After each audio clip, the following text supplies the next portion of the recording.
বৃন্দাবনে যেতে গেলে কি ধ্বনি দিতে হয়? রাধে রাধে। চলুন একটি ভজন করতে করতে আমরা বৃন্দাবনে প্রবেশ করি।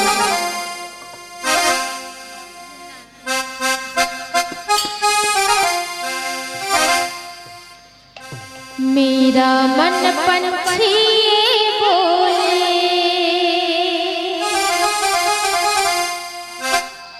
और वृंदावन जाओ, ब्रज की लता पता राधे राधे गाओ, मैं राधे राधे गाओ, मैं श्यामा श्यामा गाओ, राधे राधे गाओ, श्यामा श्यामा गाओ, मेरा मन पंछी बोले, मेरा मन पंछी बोले, उड़े वृंदावन गयो, ब्रज की लता राधे राधे गाओ, राधे राधे गाओ, श्यामा श्यामा गाओ, राधे राधे गाओ, मेरा मन पंछी बोले, मेरा मन पंछी बोले, उड़ वृंदावन जाऊं, ब्रज की लता पता। তুমি এমন জেদাজেদি করো না, আমি তোমায় কথা দিলাম কাল যখন বনে যাব তখন আমি তোমার সঙ্গে দেখা করে যাব। রাধারানী বলল, বেশ, কথা দিচ্ছ তো? কৃষ্ণ আমার বলছে, হ্যাঁ কথা দিলাম। এইভাবে কৃষ্ণ দাদা বলরামের সঙ্গে গৃহে চলে যায়। রাধারানী বাবা আর সারা রাত্রিব্যাপী ঘুমায় না, জেগে রয়েছে কখন প্রভাত হবে আর কৃষ্ণের সেই প্রেম মাখা সুধা মাখা প্রেম লাঞ্ছিত বদন একবার দর্শন করবে। সেই বদন দেখার আসে রাধারানী রাত্রিব্যাপী না ঘুমিয়ে ছটপট করতে থাকলো। সকালে যখন আবার কৃষ্ণ দাদা বলরামকে সঙ্গে নিয়ে মোহন মুরলীর ধ্বনি করতে করতে এবং সিঙ্গার ধ্বনি করতে করতে চলেছে, রাধারানী সেই ধ্বনি শ্রবণ করে আর স্থির থাকতে পারল না। কি করলো? গিয়ে অট্টালিকার উপর উঠেছে। কোন পথে আমার গোবিন্দ যাবে তা দর্শন করার জন্য। অট্টালিকা পরি বসিয়া কিশোরী ভাবেন শ্যাম রূপ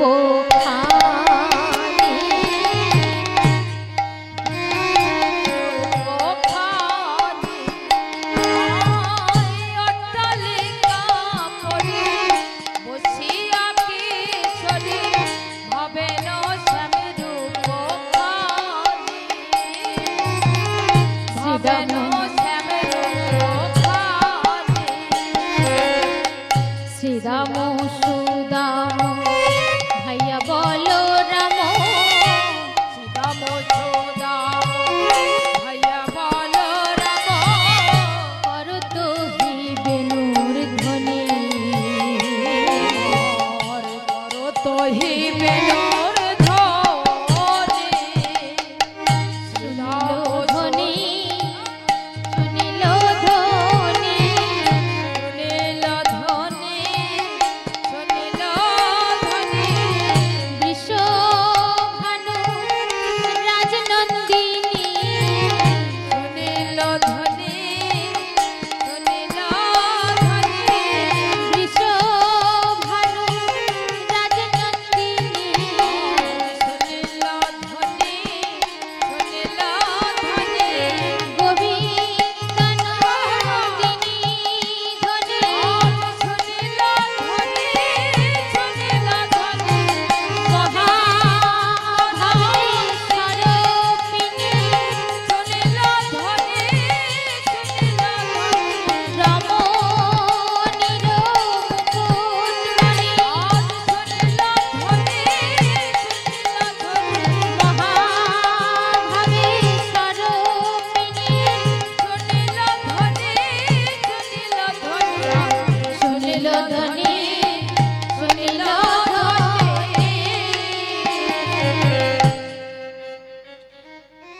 কৃষ্ণের বদন দেখার জন্য রাধারানী আর স্থির থাকতে না পেরে বাবা অট্টালিকার উপর উঠে গেলেন।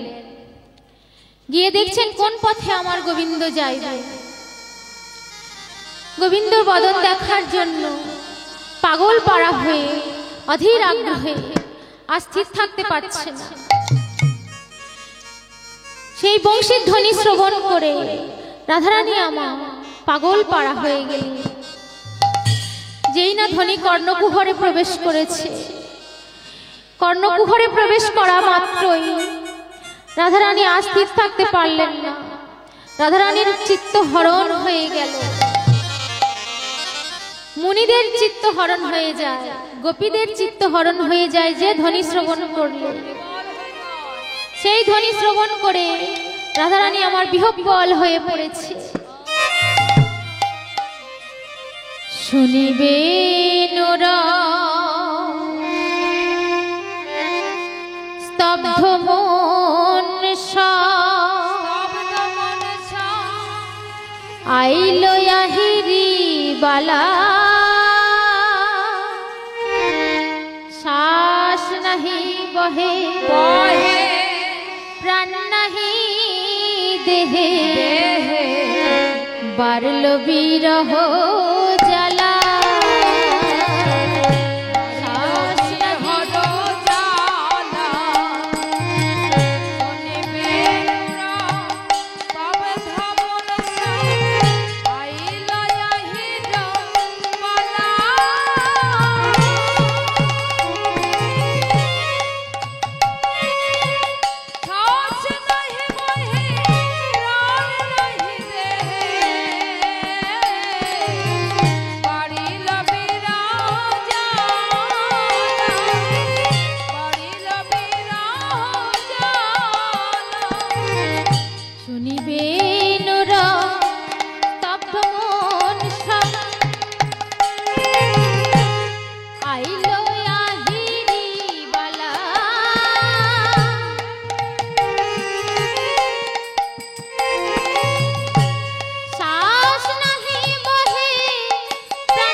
এইভাবে রাধারানী আমার বংশীর ধ্বনি শ্রবণ করে আর স্থির থাকতে না পেরে কেঁদে কেঁদে বাবা আকুল হয়ে পড়েছে।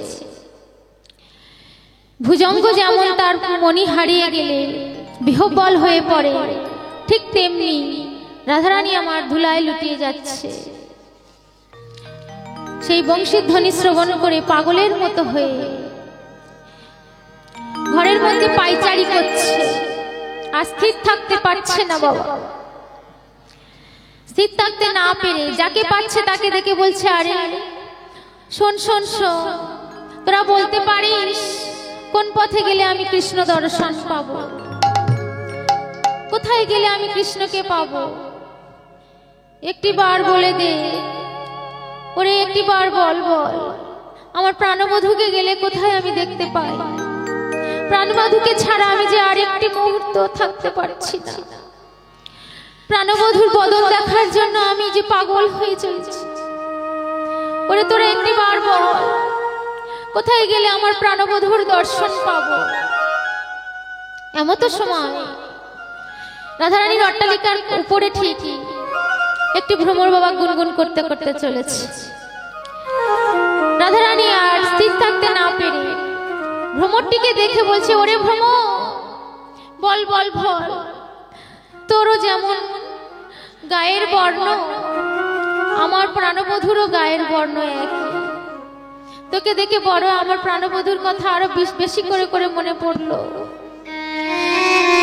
ওরে ভ্রমর, তুই তো বহু জায়গায় বিচরণ করিস, একবার যদি আমার প্রাণবধূকে দেখতে পাস তাহলে আমার প্রাণবধূর কাছে গিয়ে বলিস তোমার রাধার কি দশা হয়েছে। তুমি তো কথা দিয়েছিলে দেখা করে যাবে বলে, কিন্তু দেখা না দিয়ে চলে গেলে। ওগো প্রাণনা, তুমি আমার সঙ্গে কেন এমন করলে? ভ্রমর কইও গিয়া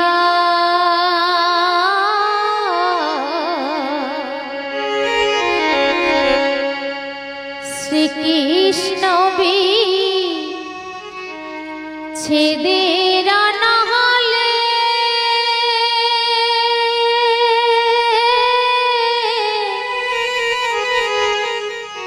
অঙ্গ যায় জ্বলিয়া রে, ভ্রমর কইও গিয়া, ভ্রমর কইও গিয়া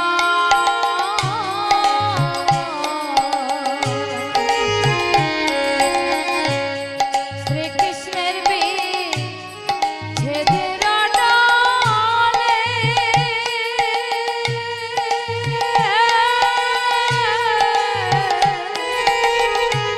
অঙ্গ যায় জ্বলিয়া, ভ্রমর কইও গিয়া, ভ্রমর কইও গিয়া।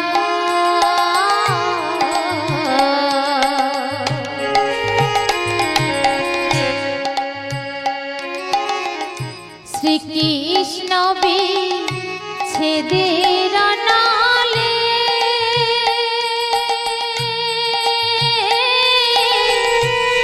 অঙ্গ যায় জ্বলিয়া রে, ভ্রমর কইও গিয়া, ভ্রমর কইয়া গিয়া।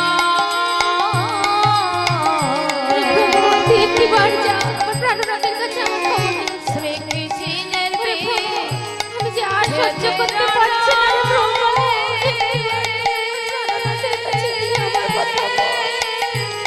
অঙ্গ যায় জ্বলিয়া, প্রাণনাথ ভ্রমর কইও গিয়া, কইও কইও কইও রে ভ্রমর, কৃষ্ণ রে বুঝাইয়া। কইও কইও কইও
বলে শোনো রে কালিয়া ভাই বিরাধা রমন বলে শোনো রে কালিয়া নিভা ছিল মনের আগুন রে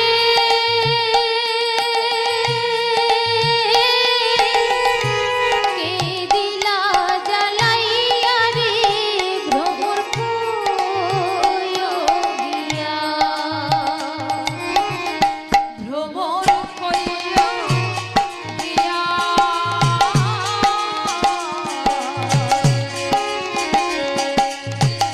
শ্রীকৃষ্ণের ছেড়ে রানালে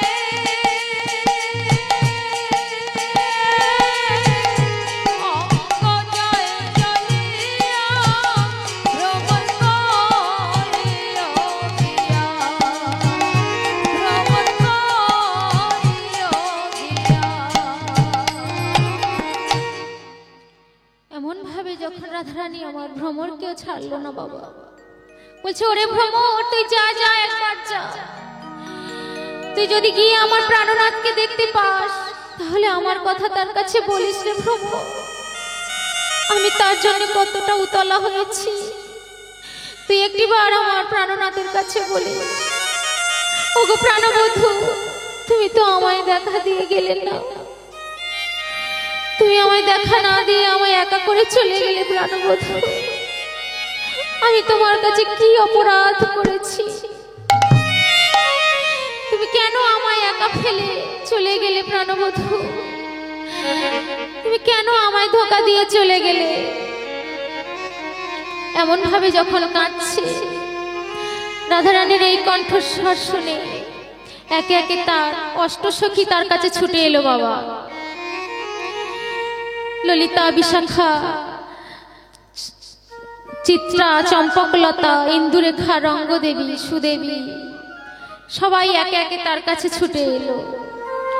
হেন কালে তথা আইল ললিতা বিশাখারে লইয়া সঙ্গে, হেন কালে তথা আইল ললিতা বিশাখা লইয়া সঙ্গে, হেন কালে তথা আইল ললিতা বিশাখারে লইয়া সঙ্গে। দেখি কমলিনী পড়িল ধরণী ধুলায় ধূসর অঙ্গে, দেখি কমলিনী পড়িয়া ধরণী ধুলায় ধূসর অঙ্গে, দেখি কমলিনী পড়িল ধরণী ধুলায় ধূসর অঙ্গে। দেখি কমলিনী পড়িয়া ধরণী ধুলায় ধূসর অঙ্গে, যেন সোনার কমল ধুলায় লুটায়, সোনার কমল ধুলায় লুটায়, সোনার কমল ধুলায় লুটায়। সোনার কমল ধুলায় লুটায়, সরোবর পায় নাহি তাই, সোনার কমল ধুলায় লুটায়, সরোবর পায় নাহি তাই। সোনার কমল ধুলায় লুটায়, রবির ছটা লেগেছে গায়ে, সোনার ধুলায় লুটায়, কোন রবির ছটা লেগেছে গায়ে। সোনার কমল ধুলায় লুটায়, সোনার কমল ধুলায় লুটায়, সোনার কমল ধুলায় লুটায়, সোনার কমল ধুলায় লুটায়। যেন সোনার কমল ধুলায় লুটিয়ে যাচ্ছে বাবা। ললিতা, বিশাখা, চম্পকলতা, ইন্দুরেখা সবাই একে একে এলো। রাজার মেয়ে বলে কথা মাগো, বৃষভানু রাজার কন্যা রাধারানী সে ধুলায় লুটিয়ে যাচ্ছে। রাধা রঙের বরণ কেমন বাবা, সোনার বরণ, যেন কাঁচা সোনার মতো। সেই সোনার অঙ্গ যদি ধুলায় লুটিয়ে যায় তাহলে কি আর তার অষ্টসখীরা সহ্য করতে পারে গো? মেয়েকে ভালো রাখার জন্য বৃষভানু রাজা আমার 6টি অষ্টসখী তাকে দিয়েছিল। অষ্টসখীকে দেখার জন্য আবার 8 জন করে, তাহলে 8 8 64 জন। এদের দায়িত্ব কিন্তু রাধারানীর শ্বশুর নিত না, রাধারানীর বাবা ওর সঙ্গেই দিয়েছিল। তাহলে কত আদরের মেয়ে বলুন। সেই মেয়ে যখন ধুলায় লুটিয়ে যাচ্ছে অষ্ট সখীরা তখন এসে বলছে, সখী রে, তোরে হেন দশা আর সহ্য করতে পারছি না রে সখী। আমরা সহ্য করতে পারি না। তোর কি হয়েছে বল সখী, বল। বলে সখী একেবারে খুলে বল। দেখি কমলিনী, কমলিনী কে মা?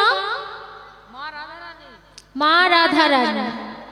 রাধারানীর আরেক নাম হলো কমলিনী। কেন কমলিনী হলো? কমলের উপর পাওয়া গিয়েছিল। বৃষভানু রাজার জন্মদাত মেয়ে নয় বাবা, অজনী সম্ভবা রাধারানী একটি সরোবরে পদ্ম ফুলের উপর তাকে কৃত্তিদা পেয়েছিল।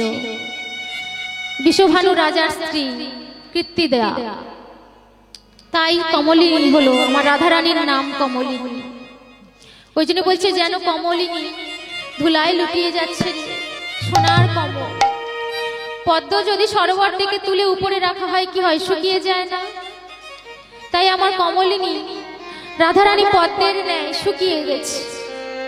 এই দশা দেখে ললিতা আর স্থির থাকতে পারছে না, দেখে হতবাক হয়ে গেল। বলে, দেখিয়া ললিতা হইয়া ব্যথিতা তুলিয়া করিল বলে। দেখিয়া ললিতা হইয়া ব্যথিতা তুলিয়া লইল কোলে। দেখিয়া ললিতা হইয়া ব্যথিতা তুলিয়া করিল কোলে। দেখিয়া ললিতা হইয়া ব্যথিতা তুলিয়া লইল কোলে।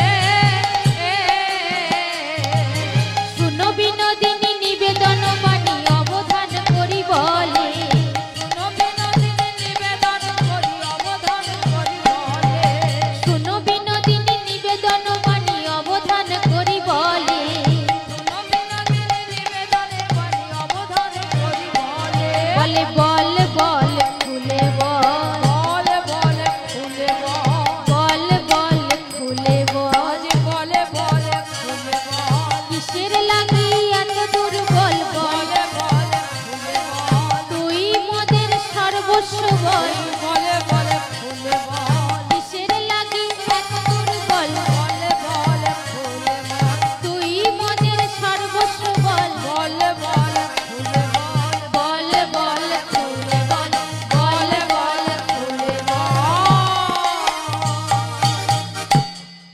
বলছে বল বল সখীরে, তুই কিসের লাগি এত দুর্বল? তোর কি হয়েছে? একটি বার আমার কাছে খুলে বল রে সখী। তোর এই দশা আর দেখতে পাচ্ছি না। তুই যে আমাদের সর্বস্ব বল, তুই ছাড়া আমরা কিছু না বল। তোর এই দশা আমরা আর দেখতে পারি না রে সখী। তোর কি হয়েছে? তুই একটি বার আমার কাছে বল। রাধারানী তখন আস্তে আস্তে ধুলা থেকে উঠে ললিতার কণ্ঠ জড়িয়ে ধরে বলছে, সখী রে, প্রাণবধূ আমায় ছেড়ে চলে গেল। প্রাণবধূ আমায় ছেড়ে চলে গেল। আমি আর সইতে নারী। ওরে মরমিয়া সখী রে। বলছে প্রাণবধূ আমায় ছেড়ে চলে গেল।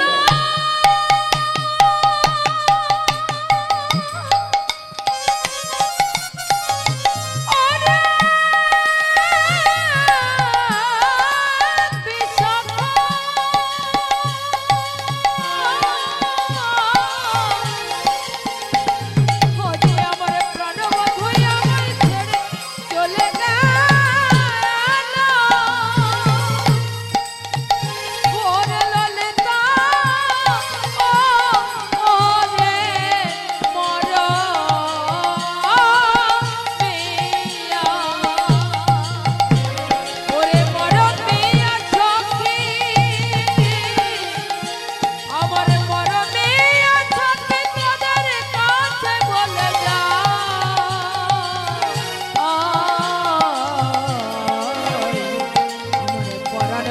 বধূ আমার ছেড়ে চলে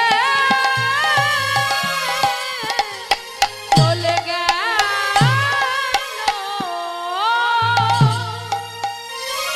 বলছে সখী রে, আমার প্রাণনাথ আমায় ছেড়ে চলে গেল। তোদের কাছে কি বলবো, এই যে আমার আধলো বেলার প্রেম, ছোট্ট বয়সের প্রেম, একদিনের তো প্রেম নয়, জন্ম জন্মান্তরের প্রেম। আমি এখন কি করে তাকে ছেড়ে থাকি বল? সখী রে, তোরা আমায় যে করেই হোক তার কাছে নিয়ে চল, তাকে ছাড়া আমি যে মরে যাই। তোরা আমায় বাঁচা রে সখী, তোরা আমায় বাঁচা। রাধারানীর এই দশা দেখে বাবা পদকর্তা আর স্থির থাকতে পারছে না। পদকর্তা যদুনাথ দাস বলছে, রাধে তোমারই হেন দশা দেখে, এ হেন দশা দেখে আমি আর স্থির থাকতে পারি না। আমি আর স্থির থাকতে পারি না। আমি বহুদিন বসে আছি, আমি বহুদিন ভরে বসে আছি। কবে আশা নদীর তীরে তার দেখা পাবো, কবে আশা নদীর তীরে তার দেখা পাবো। তবে সখী তোমরা চলেছ যখন, হরি বল হরি বল, আমায় দয়া করে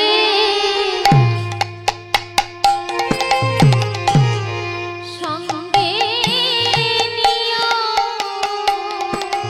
তোমরা দয়া করে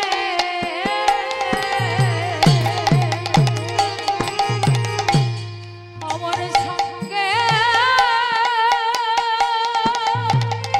নিও।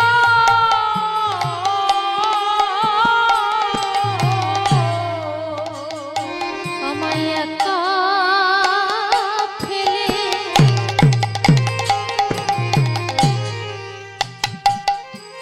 আমার যেও না রাধে, আমার দয়া করে সঙ্গে নিও।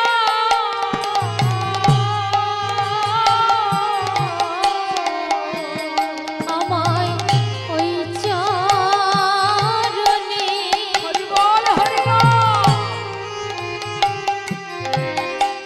স্থান দাও রাধে।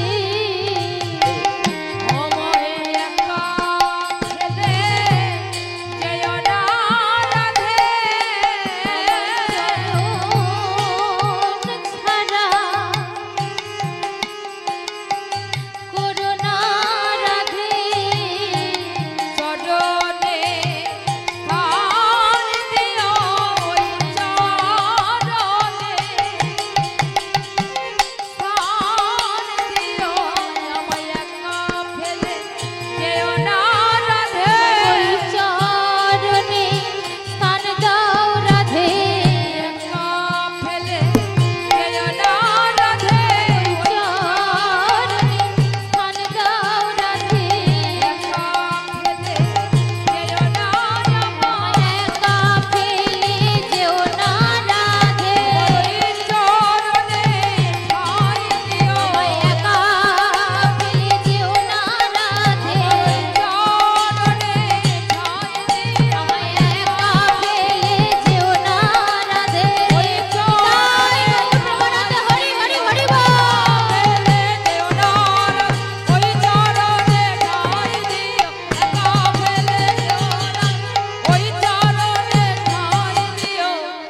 ওই চরণে ঠাঁই দিও।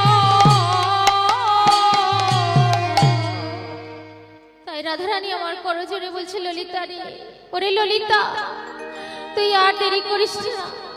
কি উপায় পাবি, আমায় নিয়ে চল। আমি যে আর থাকতে পারি না রে ললিতা, একটি বারের তরে তুই আমায় নিয়ে চল আমার প্রাণবন্ধুর কাছে। ললিতা গোয়া আমি কেমনি উপায় করি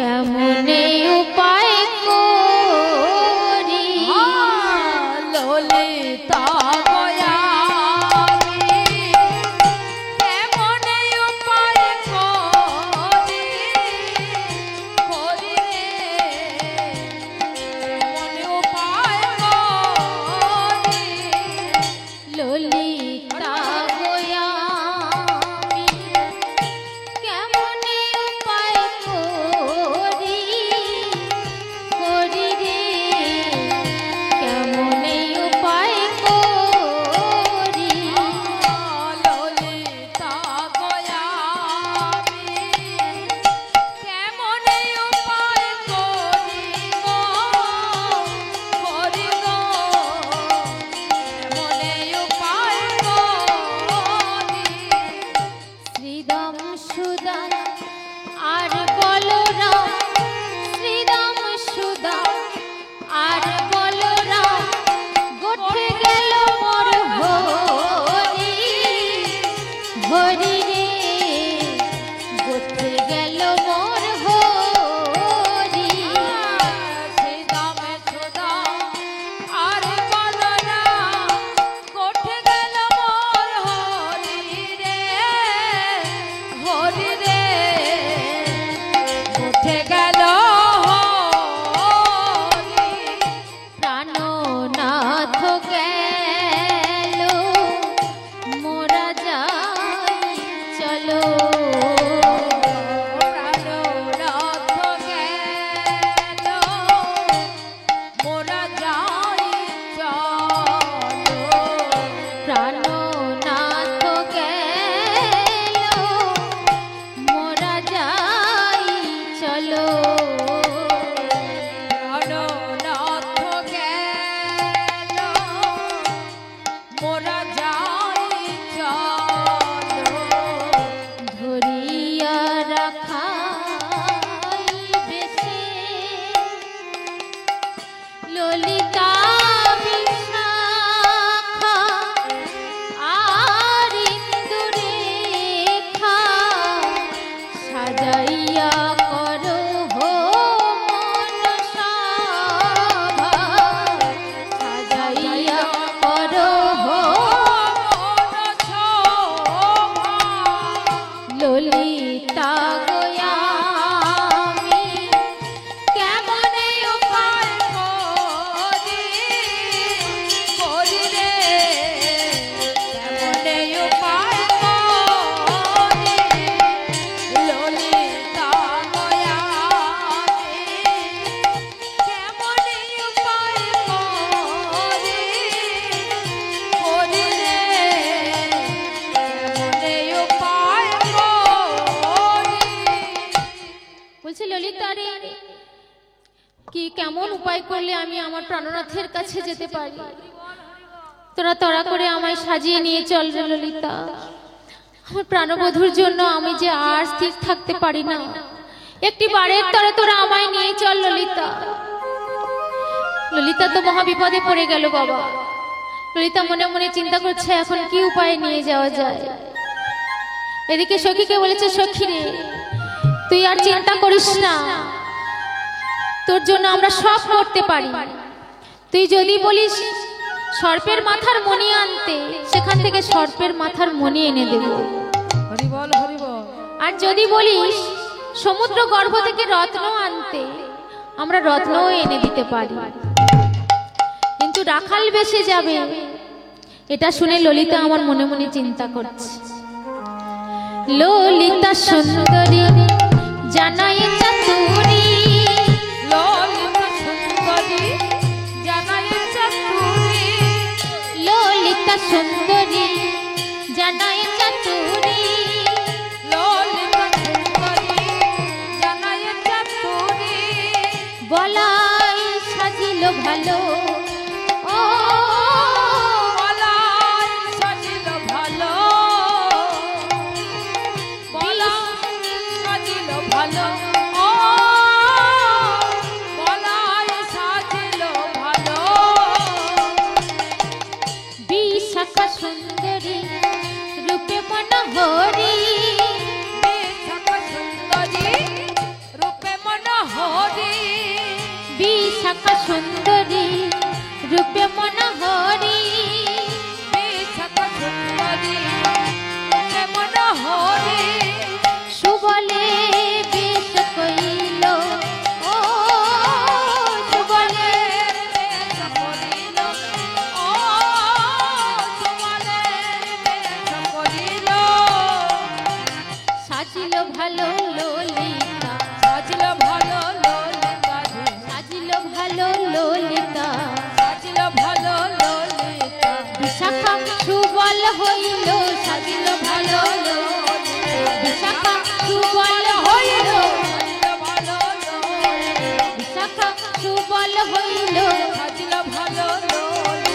সাজলো ভালো ললিতা সাজলো ভালো ললিতা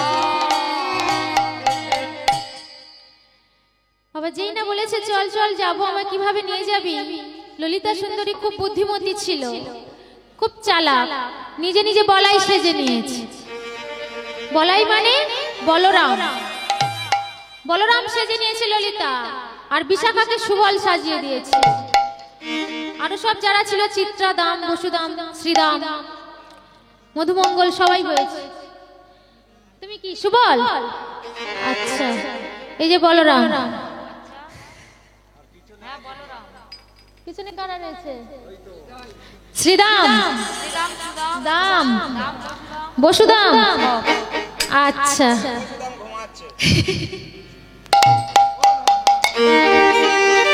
ও ললিতা, ললিতা সুন্দরী,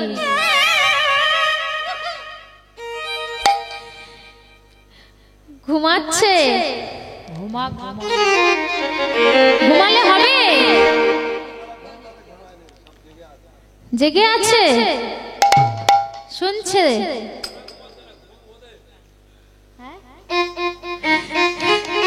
ওরা ঘুমায়নি, ঘুম ওদের উপর চেপেছে।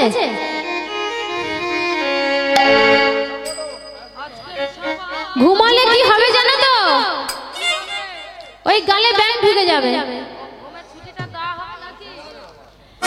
ওই সেই মধু পানের গল্পটা শুনেছেন তো মায়েরা? এখন সবাই শুনে ফেলেছে নাকি? হ্যাঁ, বৌমা প্রত্যেকদিন কি করতে যায়? মধু পান করতে যায়। প্রত্যেকদিন সন্ধ্যা হলে বৌমা বাড়ি থেকে বেরিয়ে যায়, আর শাশুড়ি মনে করে বৌমা কোথায় যায় জানতে হবে। বলে, ও বৌমা, তুমি কোথায় যাচ্ছ? বলে, কেন মা, তুমি আমার সঙ্গে যাবে? বলে, হ্যাঁ, আজকের আমি তোমার সঙ্গে যাব। বলে, আমি যে মধু পান করতে যাচ্ছি। বলে, মধু পান করতে যাচ্ছ? সে আবার কোথায়? বলে, রোজ রোজ মধু খাও তুমি? বলে, হ্যাঁ, আমি রোজ রোজ মধু পান করি। বৌমা শাশুড়ি তো মনে করছে কি সর্বনাশ, প্রত্যহ মধু পান করে, আমি একদিনও খেতে পাই না। আমি আজকে যাব, আমি আজকে যাব বৌমার সঙ্গে। চলো বৌমা, দুজনে যাই মধু পান করতে। হ্যাঁ, মধুর দাম এখন কত করে বাবা? 400? 40 টাকা শ। সর্বনাশ বলছে। 50 টাকা হতে পারে। আচ্ছা, যাই হোক, শাশুড়ি বলছে, বৌমা আমাকেও নিয়ে চলো, আমিও মধু পান করে আসি, দেখি তুমি কেমন মধু পান করো। বৌমা বলে, তা বেশ, চলো মা, দুজনে যাই তাহলে। দুজনে ঘর থেকে বেরিয়েছে। বেরিয়ে গিয়ে বৌমা কোথায় বসেছে? যেখানে কীর্তন হচ্ছে। রাধে রাধে। বৌমা, হ্যাঁ, বাবুরাম কয়ালের বাড়ি। এইরকম বাড়িতে কীর্তন হচ্ছে, বৌমা সামনে বসেছে, শাশুড়ি পিছনে বসেছে। রাধে রাধে। কীর্তন শুনতে যাওয়ার অভ্যাস নাই তো বাবা। যাদের দেখবেন একটু জড়তা থাকে, তারা ওই পিছনের দিকে একটু বসার চেষ্টা করে। সামনে গেলে 2 হাত তুলতে হবে, বারবার বলবে হাত তুলতে, হাত তুলতে, এটা মহা জ্বালা। হ্যাঁ, বাড়িতে গিয়ে সব বলে, আমরা তো শুনতে পাই পাশাপাশি, কীর্তনীয়রা আসে খালি হাত তুলতে বলে কেন? খালি হাত তোলো, খালি হরিধ্বনি দাও, খালি হাত তোলো। আমি তো, ওদের তো কাজ ওটাই, হরিধ্বনি বলার জন্যই তো তাদের নিয়ে আসা হয়েছে। তোমরা তো ঘরে এমনি এমনি বলবে না, যদি তাদের সাহচর্যে তোমরা বলতে পারো, তাই নাকি বাবা? হ্যাঁ হ্যাঁ। তো শাশুড়ি পিছনে বসেছে, আর বৌমা কীর্তন শুনছে। শুনতে শুনতে বাবা আমার রাধা মাধবের লীলায় বিভোর হয়ে বৌমার নয়ন দিয়ে বাড়ি টপ টপ করে পড়ছে। নয়ন দিয়ে যখন বাড়ি পড়ছে, সেই বাড়ি গড়িয়ে গিয়ে আমার বদনে পড়ছে। এই চোখের অশ্রু কি হয়? লবণাক্ত। বৌমা এখন সেটা নিচ্ছে, তার আস্বাদন করছে। শাশুড়ি পিছন থেকে বলছে, ও বৌমা। বলে, কি মা? বলে, তুমি তো মধু নিয়ে আসবে কথা বললে, তা কই আমার মধু তো আমার গালে পড়ছে না। বলে, সে কি মা, আমি তো মধু পাচ্ছি। বলে, তুমি খাচ্ছ, তাহলে আমি পাচ্ছি না কেন? বলে, আপনি একটু ধৈর্য ধরুন, পাবেন, সবে প্রথম দিন এসছেন তো, একসঙ্গে হয় না, ধীরে ধীরে ধীরে ধীরে ভক্তির উদয় হয়। সবে তো একদিন এসেছেন, একদিনে সাধন ভোজন হবে বাবা? হয় না, সারা বছর সারা জনম ধরে করতে হয়, তবু মানুষে পায় না। তাই শাশুড়ি আর অপেক্ষা করতে পারছে না, পিছনে বসে ঘুমিয়ে পড়লো। যেই না ঘুমিয়ে পড়েছে, অমনি কোথা থেকে একটি ব্যাঙ ছিল, টপ করে গিয়ে শাশুড়ির গালের মধ্যে প্রবেশ করেছে। হাঁ করে ঘুমাচ্ছিল, গালের মধ্যে পড়েছে। শাশুড়ি ঘুম চটকায় দাঁতে কামড় দিয়েছে। যেই না কামড় দিয়েছে, শক্ত কর্মর করে উঠেছে। হ্যাঁ, ক্যাচ করে উঠেছে। বলে, ও বৌমা, মধু তো জল মতো হয়, তরল পদার্থ, এ তো বস্তু, শক্ত পদার্থ আমার গালে কোথা থেকে পড়লো? তো আপনাদের দশা সেই রকম হয়েছে। ঘুমিয়ে পড়লে হবে না, গালে ওই ছোট ছোট ব্যাঙ ঢুকে যাবে। ঘুমের ছুটি চোখের পাতা খুলে রাখো, দয়াল হরি নাচে গানে কাটবে প্রহর, নাচে গানে সবাই সারা রাত্রি জাগবো।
সখী রে, চল চল,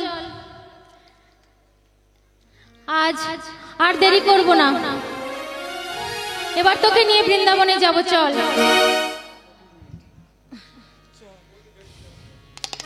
হ্যাঁ, এইবারে তো আসল মধু বৃন্দাবনে।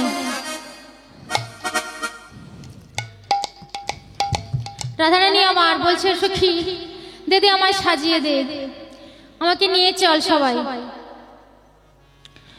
কপালে তিলক দিল সিন্দুর মাখিয়া, কপালে তিলক দিল সিন্দুর মাখিয়া, কোটি তটে পিত ধরা পড়াই আনিয়া, কোটি তটে পিত ধরা পড়ায়ে রাখিয়া, তাহারও উপরে শক্ত ছিদ্র বানাইয়া, তাহার উপরে শব্দ চিত্র বানাইয়া, বাজাইল বিনোদিনী তাহে ফুঁক দিয়া, বাজাইল বিনোদিনী তাতে ফুঁক দিয়া, বাজাইল বিনোদিনী তাহে ফুঁক দিয়া,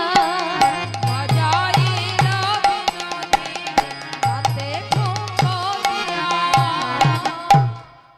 বাবা কপালে তিলক দিয়েছে, কোটি তটে পিত ধরা পরিয়ে দিয়েছে, আর ললিতা সুন্দরী একটি মুরলি এনে রাধারানীর হাতে দিয়ে দিয়েছে, বলে সখী রে এই নে তোর মুরলি। তার উপরে সপ্ত ছিদ্র করে দিয়েছে, আর রাধারানী আমার সেই মুরলিটি নিয়ে ফুঁক দিচ্ছে, খালি বারে বারে মুরলির রন্ধ্রে ফুঁক দিচ্ছে, আর মুরলি কিন্তু বাজছে না, মুরলি বাজছে না। মুরলি মনে মনে চিন্তা করছে, আমি তো এত সহজে বাজবো না, আমি এতদিন পঙ্কিল থেকে এসে যে পঙ্কিলের রস পান করেছিলাম, পাকে থাকতাম, পাকের রস পান করছি, এখন গোবিন্দ যে রস আস্বাদন করে সেই রস আস্বাদন করতে চলেছি, তবে রাধারানীর চরণ স্পর্শ না পাওয়া পর্যন্ত তো আমি বাজিব না। রাধারানী বারবার মুরলীকে জিজ্ঞাসা করছে, ওরে মুরলী তুই কেন বাজছিস না? একটি বার বাজরে মুরলী, একটি বার বাজ, তুই তো আমার বধুর অধরে হারাই হারাই বলে বাজতিস, তাহলে আজ কেন আমার অধরে হা কৃষ্ণ গোবিন্দ বলে বাজছিস না? মুরলী তখন মনে মনে চিন্তা করছে, রাধারানীর চরণ না পাওয়া পর্যন্ত আমি বাজবো না তো। রাধারানী বারবার ফুঁক দিচ্ছে আর বলছে, মুরলী বাজ, মুরলী বাজ, মুরলী বাজ, কিন্তু বাজলো না। তখন মুরলীটি নিয়ে রাধারানী আমার রেগে গিয়ে পায়ে দলিত করছে, বলে বাজবি না, তাহলে তোকে এই পায়ে দলিত করে দিলাম। যেই না পায়ে ফেলেছে বাবা, অমনি বাঁশি বেজে উঠিল, অমনি বাঁশি বেজে উঠিল, অমনি বাঁশি বেজে উঠেছে, উঠিল, রাধার চরণ অমৃত পেয়ে, অমনি বাঁশি বেজে উঠিল, রাধার চরণ অমৃত পেয়ে, অমনি বাঁশি বেজে উঠিল, অমনি বাঁশি বেজে উঠিল, অমনি বাঁশি বেজে উঠিল। বাঁশি অমনি বেজে উঠেছে, যেই পায়ে চেপেছে অমনি বাঁশি বেজে উঠেছে। শ্রীরাম নামের এক সখী এসে বলছে, সখী রে তোদের সবই তো হলো, আর ধেনু কোথায় পাবি? ধেনু কোথা থেকে পাবি? ললিতা বলছে, চিন্তা নেই, ধেনু তো আছে অনেক, গোশালা, ধেনুশালা, গাভীশালা, হাতিশালা, ঘোড়াশালা, রাজার মেয়ে বলে কথা, বৃষভানু রাজা, চল চল বৃষভানু রাজার পিত্রালয় থেকে যাব, ওখান থেকে ধেনু আনবো, চল চল চল। সবাই মিলে চলেছে। বৃষভানুপুর হইতে ধেনু আনাইল, বিশ্বভানুপুর হইতে ধেনু আনাইল, বৃষভানুপুর হইতে ধেনু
করছে, বলে এইবারে আমরা সবাই বনে যাব কৃষ্ণ সেজে।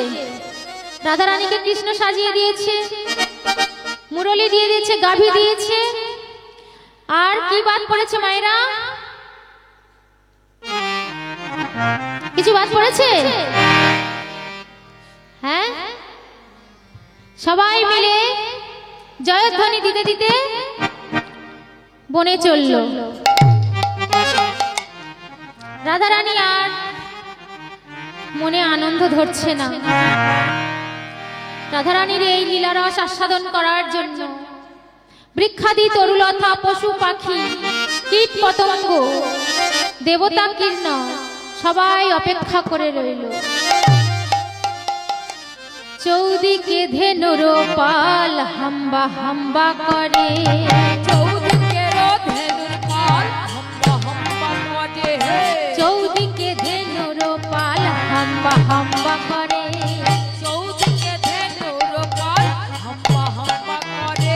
তা দেখিয়া আনন্দিত সবার অন্তরে, তা দেখিয়া আনন্দিত সবার অন্তরে, তা দেখিয়া আনন্দিত সবার অন্তরে। তা দেখিয়া আনন্দিত সবার অন্তরে। ইন্দ্র আইলো ঐরাবতে দেখো এ নয়নে, ইন্দ্র আইলো ঐরাবতে দেখো নয়নে। হংস বাহনে ব্রহ্মা আনন্দিত মনে, হংস বাহনে তোমরা আনন্দিত মনে, হংস বাহনে ব্রহ্মা আনন্দিত মনে। হংস বাহনে তোমরা আনন্দিত মনে। হংস বাহনে করে ব্রহ্মা এলো, আর ঐরাবতে করে আমাদের ইন্দ্র এলো। চতুর্দিকে হাম্বা হাম্বা করছে, সবাই আনন্দ আর আনন্দ। এমন সময় আরেকজন ঠাকুর এসেছে। কে গো? তার গায়ে ছাই ভস্য মাখা, পরনে বাঘাম্বর, হাতে ত্রিশূলধারী সংহার কর্তা। বোম ভোলে, বোম বোম ভোলে। বৃষভ বাহনে শিব বলে ভালি ভালি, বিষম বাহনে শিব বলে ভালি ভালি। মুখবাদ্য করে নাচে দিয়ে করো তালি, উপবাক্য করে নাচে দিয়ে করো তালি। মুখবাদ্য করে নাচে দিয়ে করো তালি। মুখবাক্য করে নাচে দিয়ে করো তালি। আর আনন্দ ধরে না, ধরে না হই হই সবাই করে। ধরে না, হই হই সবাই করে, আর আনন্দ ধরে না। শিবশম্ভু এসে ওদের দর্শন করছে আমার এই রাধা মাধবের যুগল দর্শন। রাধা বাবা কৃষ্ণ সেজেছে, আর আমার গোবিন্দ সে তো বনমাঝেই রয়েছে কৃষ্ণ হয়ে। তাই রাধারানী যে কৃষ্ণ সেজেছে সেটা হলো নবকৃষ্ণ, নতুন ভাবে সেজেছে, তাই হলো নবকৃষ্ণ। আর আমার প্রাণ গোবিন্দ যে কৃষ্ণ সে হলো আদি কৃষ্ণ, অভিনব কৃষ্ণ। এই আদি কৃষ্ণ অভিনব কৃষ্ণের মোহন মুরলীর ধ্বনি শ্রবণ করে আর স্থির থাকতে পারছে না, ছুটে চলে আসছে কোথা থেকে এই ধ্বনি শ্রবণ হচ্ছে। কৃষ্ণ আমার কাতর হয়ে জিজ্ঞাসা করছে, ওরে সুবল, বল বল সুবল, একটিবার বল রে, কোথায় এমন ধ্বনি পাওয়া যাচ্ছে? কে এই ধ্বনি করছে? কে আমায় হা কৃষ্ণ বলে কাঁদছে? একটিবার আমার সেই ধ্বনি যে করছে তার কাছে নিয়ে চল রে সুবল, একটিবার আমায় নিয়ে চল। কাতর হয়ে আমার প্রাণ গোবিন্দ যখন এমন করছে, সুবল তড়া করে গোবিন্দের হাত ধরে নিয়ে চলেছে। কোন দিক থেকে সেই ধ্বনি আসছে তা দেখার জন্য গিয়ে দেখছে একটি কদম্বের তলায় কৃষ্ণ সহ কতগুলো রাখাল বসে আছে। গোবিন্দ আমার গিয়ে জিজ্ঞাসা করছে, ওহে বন্ধু, তোমরা কোথা থেকে এসেছো? কোনো কথা বলছো না কেন? একটিবার বলো বন্ধু, কোথায় তোমাদের ধাম, কি তব নাম? আগে তো কখনো তোমাদের দেখি নাই। বলো বলো, তোমরা কোথা থেকে এসেছো বন্ধু, একটিবার বলে দাও। রাধারানী আমার বাবা কৌশল করে চুপ করে রয়েছে, কোনো সাড়া করছে না। বলে আজ কথা বলবো না, আমার সঙ্গে দেখা দেবে বলে চলে এসেছো, আর এখন এসে জিজ্ঞাসা করছো আমরা কোথা থেকে এসেছি। তোমার সঙ্গে কথা বলবো না প্রাণনাথ, মনে মনে ভাবছে আর মুখ ঘুরিয়ে রেখেছে। গোবিন্দ আমার বারে বারে গিয়ে জিজ্ঞাসা করছে, ওহে বন্ধু, একটিবার বলো বন্ধু, তোমরা কোথা থেকে এসেছো, কি তব না, কি তব ধাম, কি তোমার জাতি? বাবা বৃন্দাবন রসস্থান, কটি চিন্তামণি ধাম, যমুনায় নির্জন তটদেশ, যাহার যেমন মন করে তাহা দর্শন, বিন্দু মাত্র নাহি তার লেশ। যে যেমন মন করবে সে সেইভাবে আমার গোবিন্দকে দর্শন করে, এক মন ছাড়া তাকে পাওয়া যায় না। এক মনের বেশি দুই মন হলে আমার গোবিন্দ দর্শন হয় না। তাই এক মনে ভক্তি সহকারে তাকে ডাকার মতো ডাকলে তিনি অবশ্যই এসে ধরা দেয়। তাই মীরাবাই বলেছে, বিনা প্রেম মে না মিলে নন্দ লালা, প্রেম ভক্তি ব্যতীত তার দর্শন হয় না। তাই কৃষ্ণ আমার বারে বারে গিয়ে রাধাকে জিজ্ঞাসা করছে, হে বন্ধু কোথা থেকে এসেছো, একটিবার বলো, বলো গো, তোমরা কেন চুপ করে আছো? দয়া করে একটিবার বলো, তোমার কি নাম? রাধারানী যখন চুপ করে আছে তখন কৃষ্ণ বলছে, মোরা থাকি এই বনে, নিতুই চড়াই ধেনুগণে। মোরা থাকি এই বনে, নিতুই চড়াই ধেনুগণে। মোরা থাকি এই বনে, নিতুই চড়াই ধেনুগণে। মোরা থাকি এই বনে, নিতুই চড়াই ধেনুগণে। কভু নাহি দেখি হেনরিতে,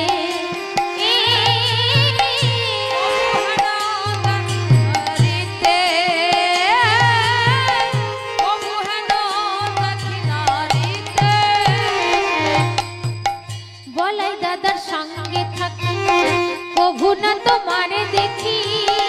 বলাই দাদার সঙ্গে থাকে, কভু না তোমারে দেখি।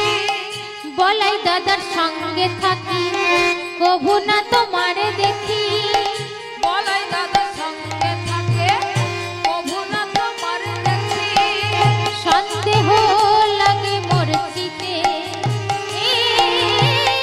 সন্দেহ লাগে মোর চিতে। ইহা শুনি কহে গৌরী, শুনহ সুন্দর হরি। ইহা শুনি কহে গৌরী, শোনো হে হর সুন্দরী। ইহা শুনি কহে গৌরী, শুনহ সুন্দর হরি।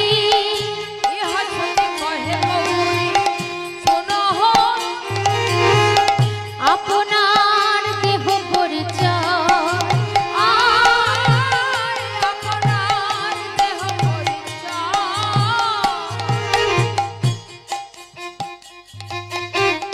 প্রেম নাম ধরি আমি বাস মোর মেঘ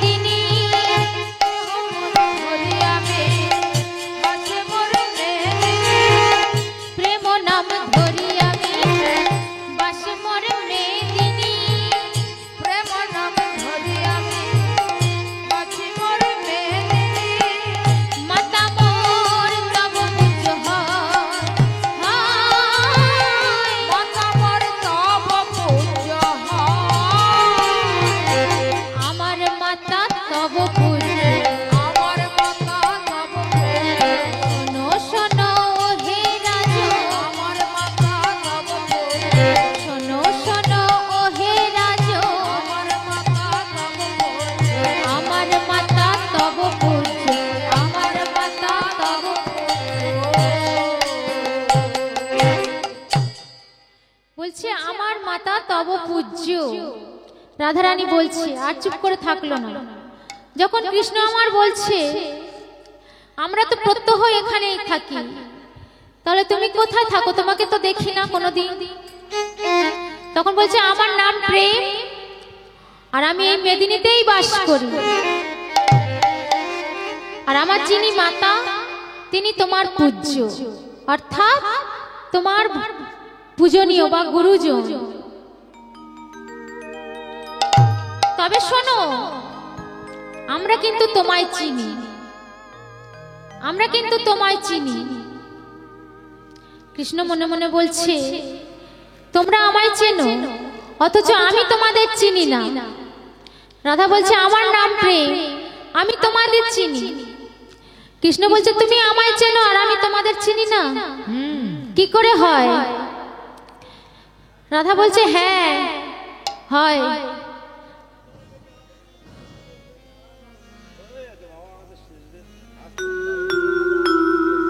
না নারা তো হল না, না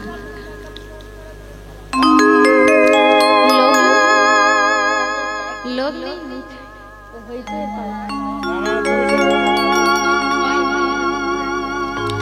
তারপর কি বলছে কৃষ্ণ আমার বলছে তোমার নাম প্রেম, তোমায় আমি চিনি না। হরি বল হরি বল। রাধারানী বলছে তবে আমি তোমায় চিনি, জানো তোমার গুণের কথা কি কি আমি বলতে পারি? তোমার সব গুণের কথা আমি জানি। কৃষ্ণ বলছে আমার গুণের কথা তোমরা জানো? রাধা বলছে হ্যাঁ আমি তোমার গুণের কথা জানি।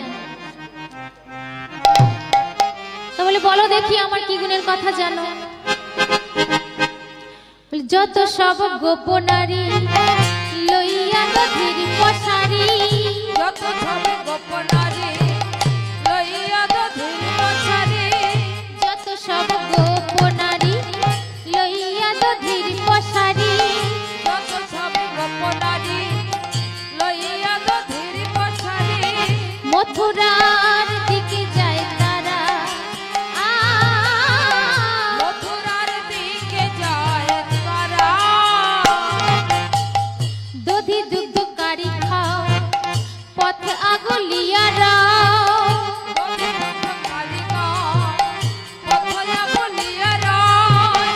দধি দুগ্ধকারী খাও পথ আগলিয়া রাও,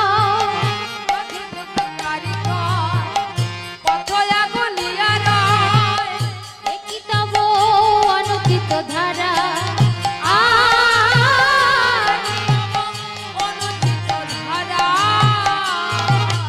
তোমার স্বভাব ভালো নয়, শুনো শুনো ওহে রাজন, তোমার স্বভাব ভালো নয়,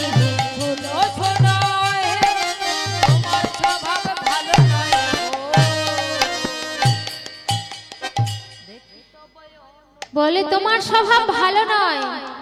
শুনো শুনো হে রাজন, তোমার স্বভাব ভালো নয়। যত সব গোপীরা মথুরার দিকে দধি দুগ্ধ বিক্রি করতে যায়, পরবর্তী দল আসার জন্য অনুরোধ করছি। আর তুমি তাদের দধি দুগ্ধ কেড়ে খেয়ে নাও, তোমার স্বভাব ভালো নয়।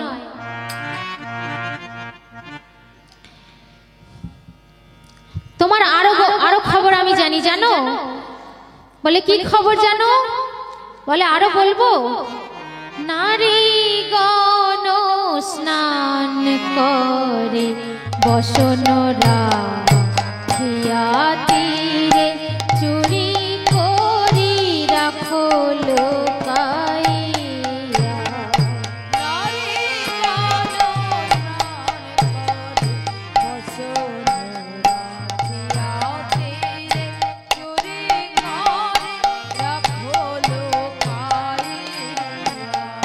বাজাইয়া মোহন বাঁশি কুলবধূ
বলছে নারীরা স্নান করে আর তুমি তাদের বসন লুকিয়ে রাখো, তোমার লজ্জা নেই? ছি ছি ছি, লাজ নেই তোমার কালো শশী, তোমার লজ্জা নেই?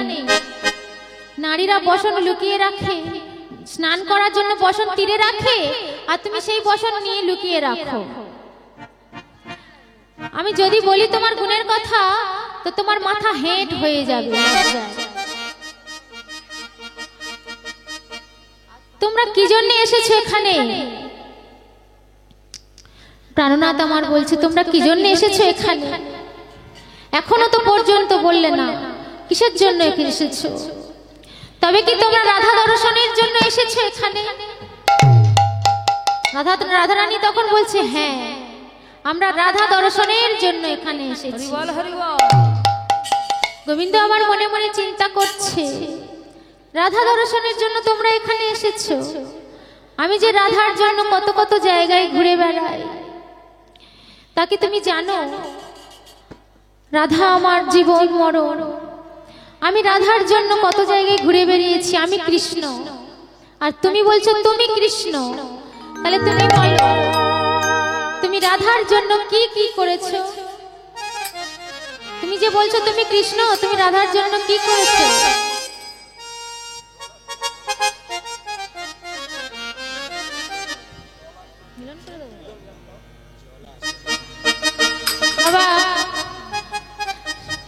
শ্যাম বলে ব্রহ্মাদি দমন করি আমি, আর রাধারানী বলছি তুমি তো নন্দের গোধন চড়াও। গোবিন্দ আমার বলছে আমি এই ব্রহ্মাদি সমস্ত আমার অনুশাসনে চলে। আর রাধারানী বলছে তুমি তো নন্দের গোধন চড়াও, তোমাকে সব দিন দেখা পাই না, আজকে তোমায় ধরেছি, যখন তোমায় আর ছাড়বো না, আজ তোমায় আমি বেঁধে লয়ে নিয়ে যাব। এই বলে যখন কোমরে বেঁধেছে আপন বসন দিয়ে, তখন আমার প্রাণনাথ মনে মনে চিন্তা করছে আমি যদি না দিই ধরা, তো এই ধরা মাঝে কে আমায় ধরতে পারে গো? মা যে আমায় নবলক্ষণের ধেনুর রজ দিয়ে বেঁধেছিলে, তাও ধরতে পারে না। আর এ কেমন বন্ধন, এটাকে আমি ছিন্ন করতে পারছি না। তবে এ যে কঠিন বন্ধন, কে দিল এই বন্ধন? এই ভেবে শ্যামনগর আমার কাতর হয়ে রাধারানীর চরণ তলে যেই না তাকিয়েছে, দেখে রাধারানীর চরণে শ্যাম নাম লেখা। গোবিন্দ আমার বলছে রাধা আমায় আর বেঁধো না রাধা, আমি তোমায় চিনে ফেলেছি, তুমি আমার রাধা, আমায় আর বেঁধো না রাধা, এই তো আমি আছি বাঁধা, এই বৃন্দাবনের মাঝে আমি তোমার জন্য আছি। রাধা বলছে প্রাণবধূ, তুমি যে আমার একা ফেলে রেখে চলে এলে, তুমি জানো না আমার কত দুঃখ, কত কষ্ট, কত যন্ত্রণা, কত কষ্ট করে আমি তোমার এখানে এসেছি, একটি বার মাত্র তোমায় দুনয়নে দেখবো বলে। তুমি তো আমার কথা চিন্তা না করে চলে এলে, আমি যে মরি তোমায় একটি বার না দেখতে পেয়ে। আমি যে বাদিনীর ঘরে বাস করি, তারা আমায় কৃষ্ণ বলিতে দেয় না, কৃষ্ণ নাম করতে দেয় না, সর্বদা আমায় তারা বাধা দেয়। তারা কৃষ্ণ পক্ষের বিরোধিনী। তাই প্রাণবধূ আমি এই কৃষ্ণ সেজে তোমায় দর্শন করব বলে এই বনে এলাম। আজ বাবা আমার রাধা কৃষ্ণের মিলন হয়ে গেল, আমার লীলা এখানে সমাপ্ত হলো।